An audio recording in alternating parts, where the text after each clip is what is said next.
In January 1475, as bitter winds sweep across the Carpathians, a small principality prepares to face an empire's wrath. Moldavia stands trapped between Hungary to the west, Poland to the north, and to the south. The unstoppable Ottoman tide. 22 years have passed since Mehmed the Conqueror took Constantinople, sending shockwaves of terror through Christian Europe. Now the Sultan dreams of pushing northward through the Balkans, and Moldavia, small, defiant Moldavia, stands directly in his path. Through these gates flow silk from China, spices from India, gold from the East, wealth that turns kingdoms into empires. Control these trade routes, and you control the world, or so every conqueror believes. But one man has other plans, a prince who learned survival in the hardest school imaginable. In 1457, a 24-year-old prince named Stephen seized Moldavia's throne through blood and steel, and he has held it ever since. Raised alongside his cousin Vlad Dracula at the Hungarian court, Stephen learned early that survival requires both cunning and cruelty. Civil war had torn his homeland apart when his father Bogdan was murdered by his own brother. Betrayal that taught Stephen never to trust completely. For 18 years, he's defended his small realm against all comers: Hungary, Poland, Tatars, and now the greatest threat of all. The Sultan has sent 120,000 men northward under Hadım Suleiman Pasha, veteran of a dozen conquests. Their orders are simple: crush Moldavia, secure the trade routes, open the road to Poland and Hungary. Stephen can field perhaps 40,000. Moldavian regulars, Székely archers from Transylvania, a handful of Polish volunteers, and desperate peasant levies. The odds are 3-1 against him, and every military manual says he should retreat, negotiate, or surrender. But Stephen has never read those manuals, and even if he had, he wouldn't care. He sends messengers galloping to every corner of Europe with urgent pleas for help. Mehmed comes with fire and sword. Send armies, send gold, or watch Christendom burn. The responses are predictable: prayers from the Pope, empty promises from Hungary, silence from Poland. Pope Sixtus sends his blessing and names him Athleta Christi, champion of Christ.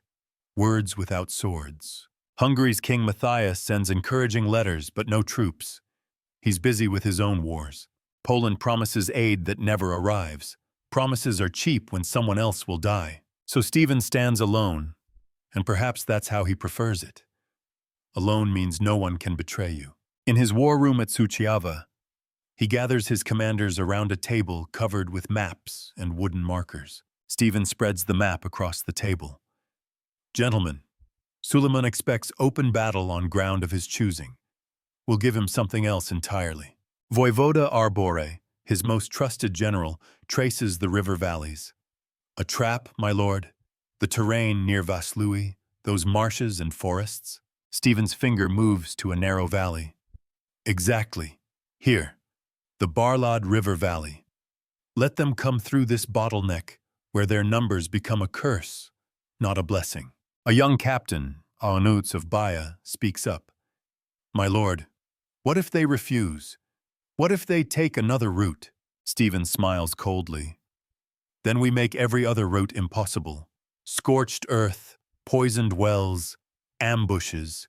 We funnel them where we want them. Arbor nods slowly. And when they're in the valley, with that many men, even bottlenecked, they'll still outnumber us 3-1. Stephen places wooden markers on the heights surrounding the valley. When I signal, every cannon speaks. Then arrows from 3 sides.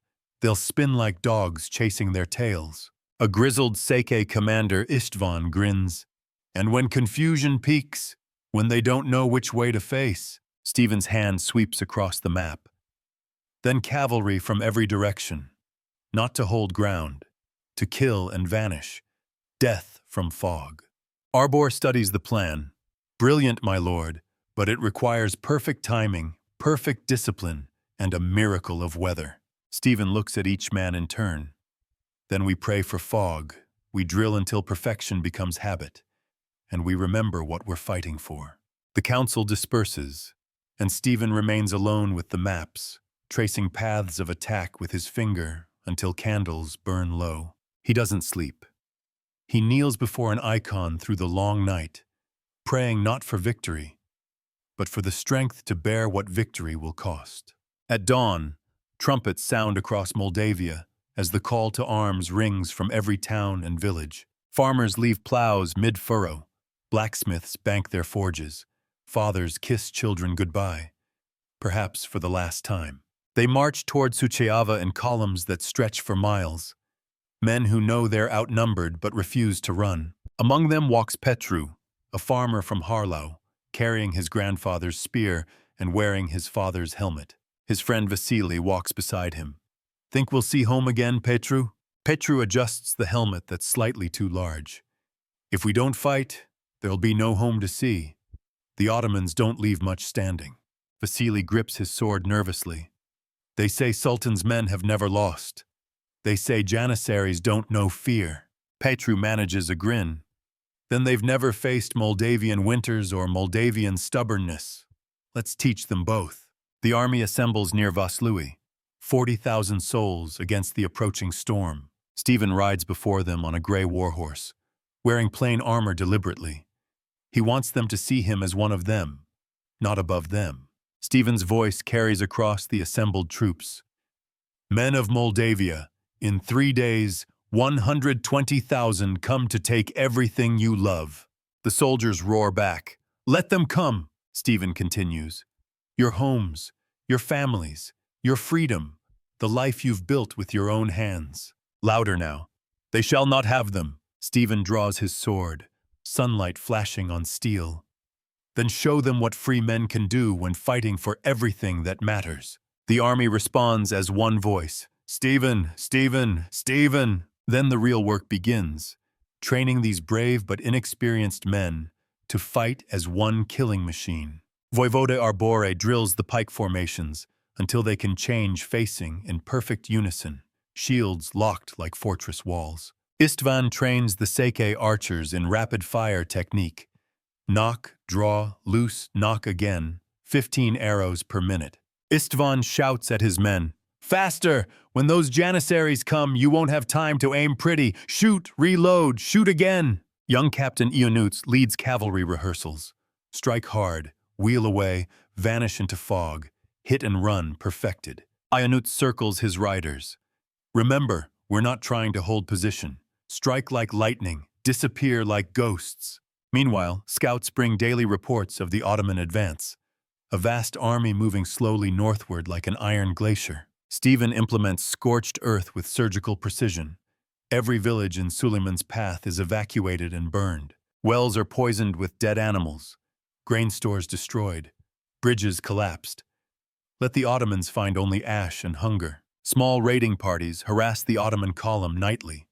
Arrows from darkness, fires in supply camps, sentries found with slit throats.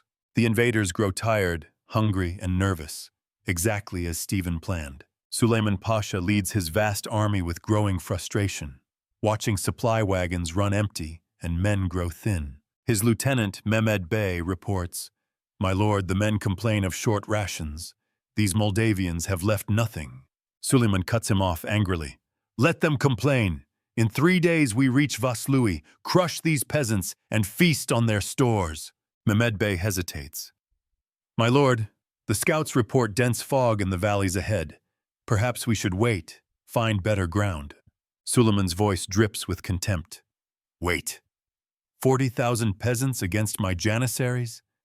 This is target practice, Mehmed, nothing more." Mehmed Bey bows stiffly. "As you command, my lord. But Stephen of Moldavia has won 46 battles." Suleiman laughs harshly. "Then let this be his first defeat.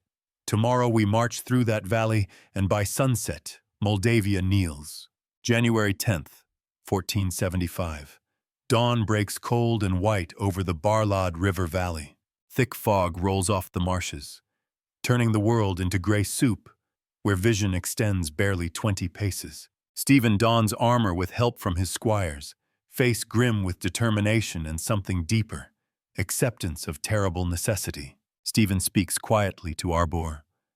"The fog is our ally. Position the cannons along the ridges. They won't see them until too late. Arbor nods. Already done, my lord. 20 guns with clear fields of fire. Istvan's archers are in position on 3 sides. Stephen checks his sword. And Ionut's cavalry? Arbor allows a small smile, hidden in the forests to the north and south. When you give the signal, they'll hit both flanks simultaneously. Stephen mounts his horse. Then we're ready. Today we show the Sultan that some nations cannot be conquered. The Ottoman army enters the valley like water pouring through a funnel. 120,000 men compressed into narrow space. Their column stretches for miles.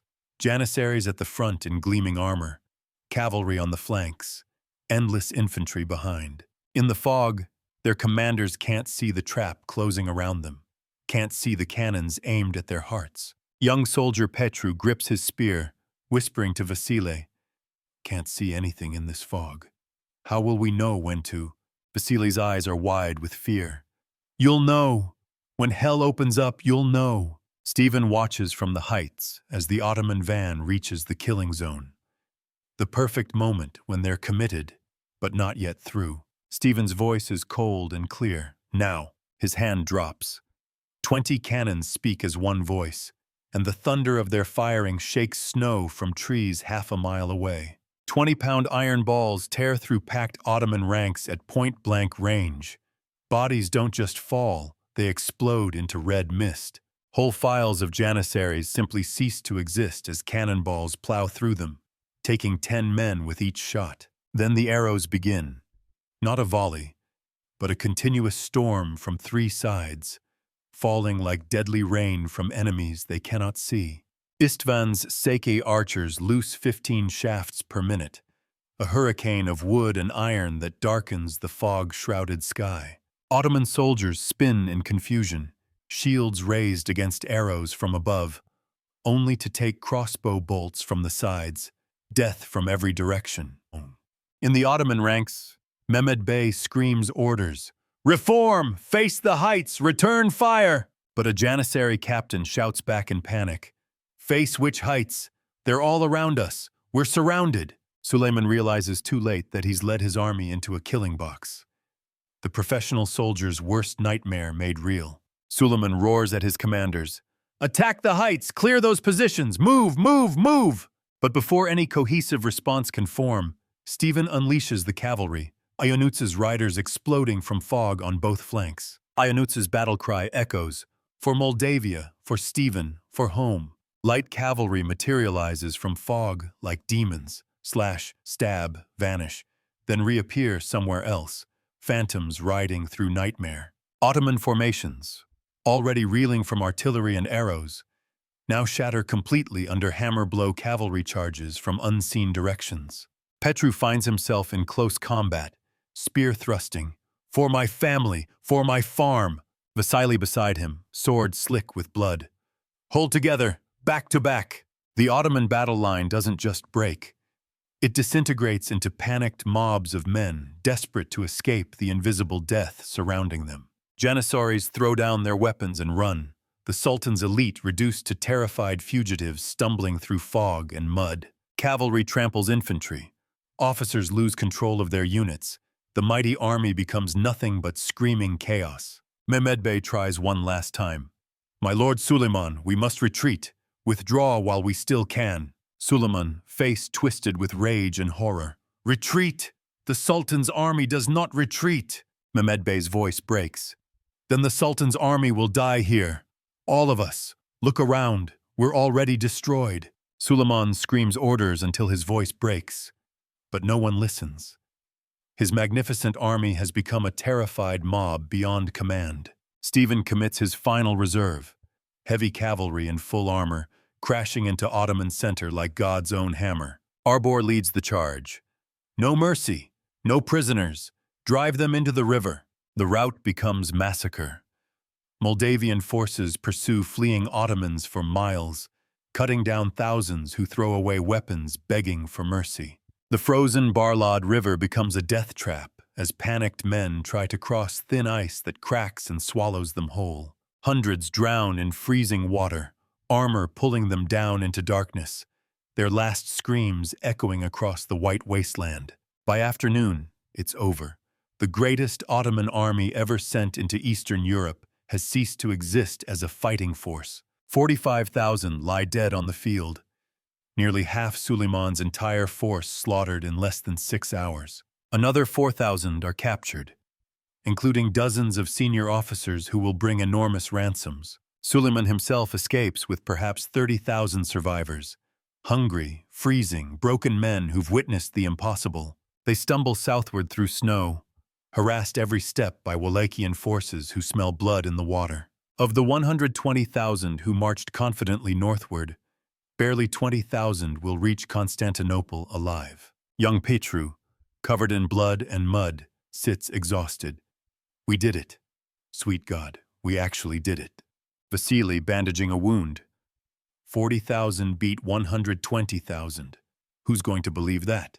Petru looks at the field of dead. Everyone who sees this will believe it. Stephen's own casualties are remarkably light. Perhaps 5,000 dead, though everyone weighs on his conscience like a mountain. He walks the battlefield 3 days later. Victory is his. But as he surveys the dead, his face shows not triumph, but something closer to grief. Bodies lie everywhere. Ottoman, Moldavian, young, old. Death has made them equals. And in death's embrace, the victor looks no different than the vanquished. Stephen removes his helmet, kneels among the fallen.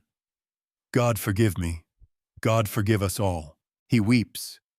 Not tears of joy, but tears for all the mothers' sons who died because leaders chose war over wisdom. Arbor approaches quietly. My lord, the priests wait to give thanks for the victory. Stephen's voice is hollow. Victory. We call it victory when young men lie dead in frozen mud. Tell the priests I'll pray alone tonight. After Vaslui, Stephen fasted 40 days on bread and water, refusing all celebration. God won this battle, he tells his court. I merely stood where he placed me. He prayed for enemy dead as well as his own. Rare mercy in a brutal age. Recognition that Ottoman soldiers were men too, most fighting unwillingly. News of the victory spreads across Europe like wildfire. A Christian prince has done what seemed impossible. Pope Sixtus IV officially confirms Stephen as Athleta Christi, champion of Christ, and orders churches throughout Christendom to celebrate. Venice, Hungary, Poland send congratulations and promises of support that ring hollow after they refuse to help before the battle. Stephen reads the Pope's letter with bitter irony. Now they call me champion. Where were they when we stood alone? Arbor shrugs philosophically. Victory has many fathers, my lord. Defeat is an orphan. In Constantinople, Sultan Mehmed II receives news of the disaster with towering rage. Furniture shattered, advisors cowering. The Sultan who conquered Constantinople, who made emperors tremble, has been humiliated by a prince of a country most Ottomans couldn't find on a map. Mehmed's voice shakes the throne room. One small principality defeats my army. One man makes mockery of Ottoman power. Grand Vizier Mahmud Pasha speaks carefully. My Sultan, this Stephen is no ordinary prince. He has won 47 battles. Mehmed cuts him off. Then I will lead the army myself. I will crush him. I will burn Moldavia to ash. But the Sultan's attention is pulled elsewhere. Wars in Anatolia, rebellion in Albania, the endless struggle to hold his vast empire together. In 1476, Mehmed does send another massive army northward, this time with himself at its head and 150,000 men. At Valea Alba, the White Valley, Stephen fights another desperate battle. But this time, the odds are too great even for genius. Moldavia is defeated, though not destroyed. Stephen retreats to his fortresses in Poland while his country burns. But even in defeat, Stephen achieves strategic victory. The cost is so high that Mehmed gains nothing but ashes. The Sultan withdraws, and Stephen returns to rebuild, patient, resilient, unbroken. For the next 28 years, Stephen plays a dangerous game, sometimes fighting, sometimes negotiating, always surviving. In 1484, the Ottomans finally capture the strategic fortresses of Chilia and Ackerman. prizes they've sought for decades. Stephen accepts vassalhood, agrees to pay tribute, bitter pills, but he swallows them to preserve Moldavia's autonomy. An aging Stephen tells his council, "Sometimes you fight, sometimes you negotiate, sometimes you pay tribute. Wisdom is knowing which and when." Young nobles protest, "My lord, this is surrender. We should fight." Stephen's voice is weary but firm. "I've fought 48 battles. I know when to fight, and when to bend so we don't break." It's the choice between doomed defiance and pragmatic survival. He chooses his people's lives over his own pride. Stephen builds 44 churches and monasteries across Moldavia, one for each battle he fought, victory and defeat alike. Each stone is a prayer, each arch a testament to faith that carried him through decades of war. The church at Putna becomes his masterpiece. Fortress and monastery combined, beauty created from war's profits. Stephen walks the construction site, speaking to the architect. "Make it beautiful, make it last. Let it remind people that we survived." His hair turns gray. His face lines with scars and age. Yet still he leads armies personally, never asking soldiers to face dangers he himself avoids. Old Voivoda Arbor, now gray himself, speaks. "My lord, you should let younger men command. You've earned rest." Stephen adjusts his armor, still fitting despite the years. "When my men stop fighting, I'll stop leading. Until then, we stand together." By the time Stephen dies in 1504, he has ruled Moldavia for 47 years, longer than almost any medieval prince. His record stands at 46 victories from 48 battles, a success rate that makes even Alexander the Great look ordinary. More importantly, he has kept his small nation independent when every surrounding power wanted to swallow it. On his deathbed, Stephen speaks to his son Bogdan. "I leave you a kingdom, small but free. Guard it as I have." Bogdan weeps. "Father, you are Moldavia. How can we continue without you?" Stephen's last words. "Moldavia was here before me. It will endure after me. Trust the people. They are stronger than any prince." He is buried at Putna Monastery, his tomb becoming immediate pilgrimage site for the faithful. Stephen the Great, they call him, within months of his death, a title that will echo through 5 centuries. His military genius is studied by strategists for generations, how to use terrain, weather, and psychology as weapons. The ambush at Vaslui becomes textbook example of inferior force defeating superior through cunning and courage. Military academies teach Stephen's lesson: know your ground better than the enemy. Use every advantage. Never fight fair when you can fight smart. But his greatest legacy isn't military, it's political, showing that small nations can survive between empires through intelligence and will. Finland, Switzerland, the Netherlands all learn from his example that sovereignty isn't about size but about determination. His 47-year reign proves that military genius without wise governance means nothing. Victory must be followed by justice. He balanced war with diplomacy, force with negotiation, pride with pragmatism, the full toolkit of statecraft. His people remember. When empires came with fire, Stephen met them with ice. When they came with swords, he answered with fog and fury.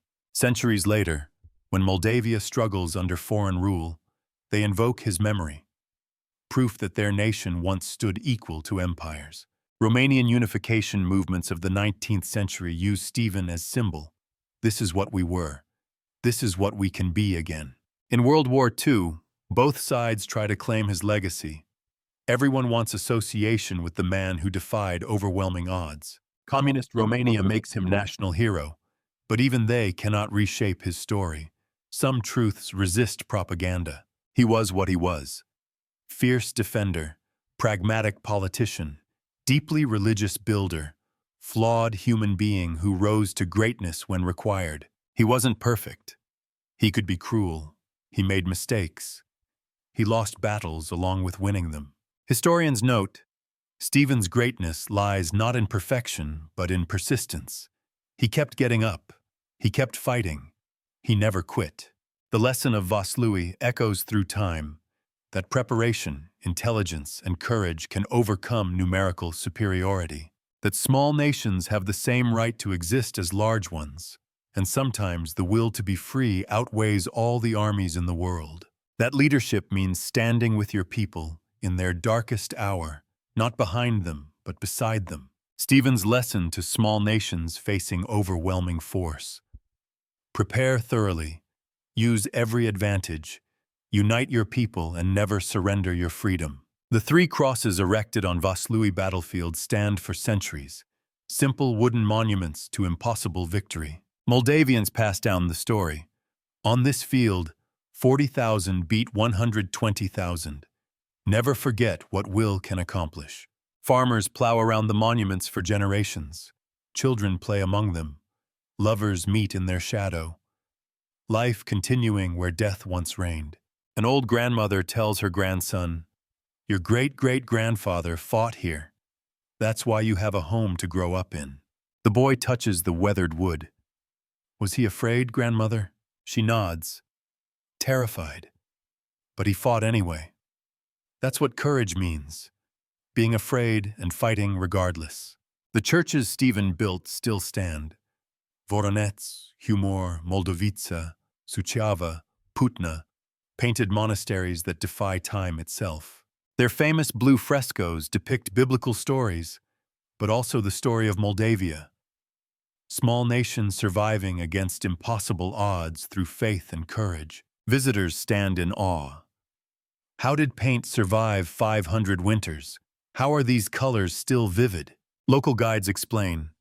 Stephen built them to last, like his legacy. Some things refuse to fade. Art surviving long after armies turn to dust. Beauty outlasting violence. Faith outliving empires. His tomb at Putna receives thousands of pilgrims annually. Not just the religious, but anyone seeking inspiration from impossible odds overcome. They light candles, they pray, they touch the stone and remember that one man with 40,000 followers held off an empire. A young soldier on leave prays, "Saint Stephen, grant me your courage. Help me protect my people as you protected yours." An old veteran remembers, "I asked the same thing 50 years ago. He answered. Now I ask him to protect the next generation." In modern military academies from West Point to Sandhurst, instructors still teach Vaslui as masterclass in asymmetric warfare. The lectures analyze how Stephen turned every disadvantage into advantage. Smaller numbers meant faster movement. Local knowledge trumped numerical superiority. They study his use of terrain. The valley wasn't just battlefield, it was weapon. He made geography fight for him. They examine his psychological warfare. Scorched earth and night raids didn't just deny resources, they created fear and exhaustion. The conclusion is always the same. Superior numbers mean nothing if you can't use them. Stephen made the Ottomans' strength their weakness. But beyond tactics, Vaslui teaches something deeper. That the will to be free cannot be calculated in divisions or battalions. Those Moldavian soldiers weren't professional warriors. They were farmers and craftsmen fighting for their homes. Remember Petru and Vasile. We stood because we had no choice. Run and lose everything. Fight and maybe, just maybe, survive. That's the equation every small nation faces when empires come calling. Surrender your identity or risk everything to preserve it. Stephen chose to fight, and in fighting taught the world that sovereignty isn't granted by the powerful. It's seized by the brave. 550 years have passed since that foggy January morning when 40,000 faced 120,000. Empires have risen and fallen. The Ottomans themselves collapsed. Austria-Hungary dissolved. Soviet Union crumbled. But Moldavia endures. Its people still speaking their language, still remembering who they are, still telling the story of Stephen and Vaslui. They say, "We bent, but we didn't break. We compromised, but we didn't disappear.